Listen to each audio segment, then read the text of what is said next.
Hi guys, welcome back to my YouTube. So in this video, I'm going to show you how to fix Microsoft Visual Basic runtime error 1004. So the first step is you have to type Excel. You have to open your Excel, and now also you have to click on the blank format or any other format you want to work on.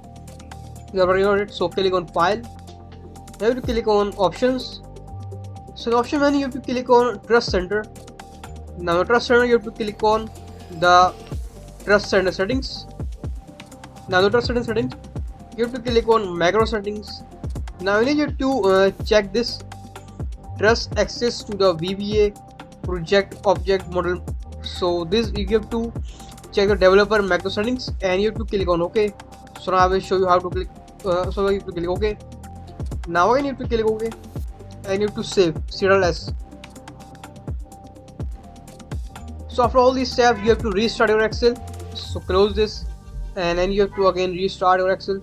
So after this step, this error will be solved. So thanks for watching. See you in the next video. Bye.